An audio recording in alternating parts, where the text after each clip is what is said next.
My precious children of God, I welcome all of you to this program and I greet each one of you in the mighty name of our Lord and Savior Jesus Christ. എന്റെ വിലയേറിയ മക്കളെ, ഈ പരിപാടിയിലേക്ക് നിങ്ങൾക്ക് ഏവർക്കും സ്വാഗതം.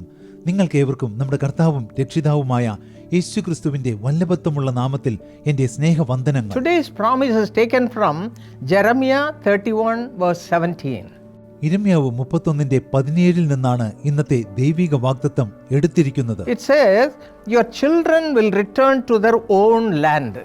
അവിടെ ദൈവവചനം ഇപ്രകാരം പറയുന്നു, നിന്റെ മക്കൾ തങ്ങളുടെ ദേശത്തേക്ക് മടങ്ങി വരും. My friends, you might have been worried about your children. എന്റെ സ്നേഹിതന്മാരെ, ഒരുപക്ഷെ നിങ്ങൾ മക്കളെ കുറിച്ചോർത്ത് വ്യാകുലപ്പെടുകയാവാം. Who are residing away from you and they are going in their own way.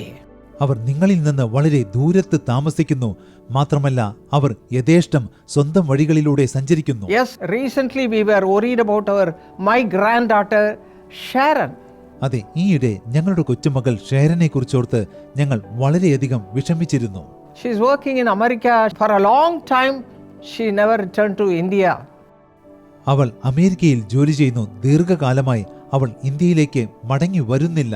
But according to this promise, at the right time, the Lord brought her to India and did great things through her. എന്നാൽ ഈ വചനമനുസരിച്ച് തക്ക സമയത്ത് ദൈവം അവളെ ഇന്ത്യയിലേക്ക് മടക്കിക്കൊണ്ടുവന്നു. അവളിലൂടെ വൻ കാര്യങ്ങൾ ചെയ്തു. There is a time for everything. അതെ, എല്ലാറ്റിനും ഒരു സമയമുണ്ട്.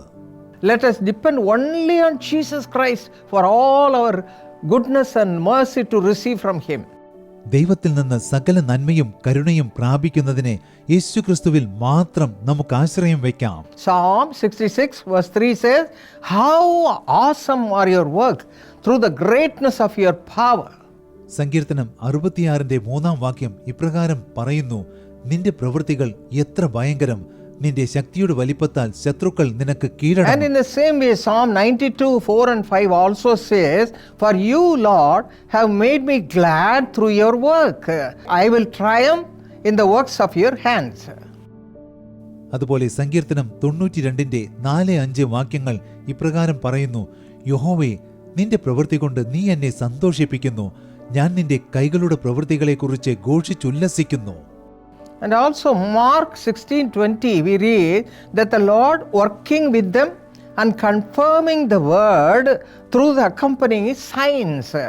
അതുപോലെ മർക്കോസ് 16:20 നമ്മൾ ഇങ്ങനെ കാണുന്നു, കർത്താവ് അവരോടുകൂടെ പ്രവർത്തിച്ചും അവരാൽ നടന്ന അടയാളങ്ങളാൽ വചനത്തെ ഉറപ്പിച്ചും പോന്നു. So we have to read the word of God and claim the promises. ആകയാൽ നമ്മൾ ദൈവത്തിന്റെ വചനങ്ങൾ വായിക്കണം, മാത്രമല്ല വാഗ്ദത്തങ്ങൾ അവകാശമാക്കുകയും വേണം. All these verses are promises of God. ഈ വചനങ്ങളെല്ലാം ദൈവത്തിന്റെ വാഗ്ദാനങ്ങളാണ്. When you read the word of God, claim that promise for yourself.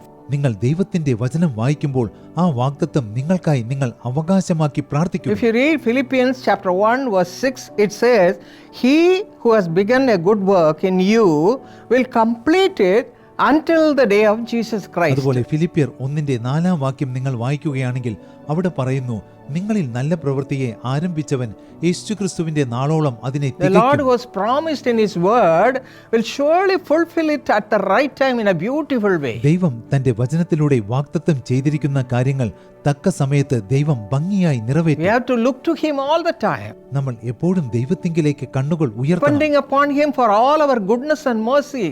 നമ്മുടെ സകല നന്മയ്ക്കും കരുണയ്ക്കുമായി നമ്മൾ ദൈവത്തിൽ ആശ്രയിക്കണം. As per His word, He will supply all our need at the right time in a beautiful way. ദൈവത്തിന്റെ വചനമനുസരിച്ച് തക്ക സമയത്ത് നമ്മുടെ സകല ആവശ്യങ്ങളും ഭംഗിയായി ദൈവം നിറവേറ്റും. So read the word of God and be satisfied with all the goodness and mercy of God.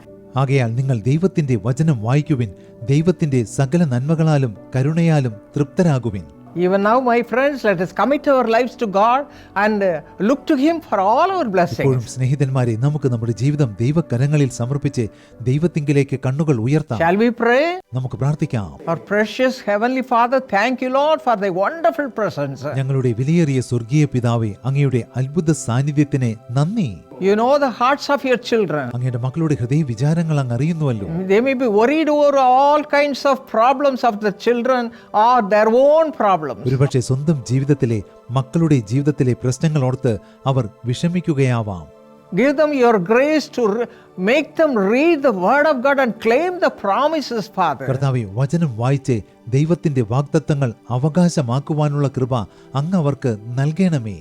Supply all their needs. അവരുടെ സകല ആവശ്യങ്ങളും അങ്ങ് നിറവേറ്റണമേ. Let them rejoice receiving all your blessings in a beautiful way. അതിമനോഹരമായ രീതിയിൽ അങ്ങയുടെ അനുഗ്രഹങ്ങൾ പ്രാപിച്ച് അവർ ആനന്ദിക്കട്ടെ. In Jesus' name we pray. യേശുവിന്റെ നാമത്തിൽ ഞങ്ങൾ പ്രാർത്ഥിക്കുന്നു. Amen.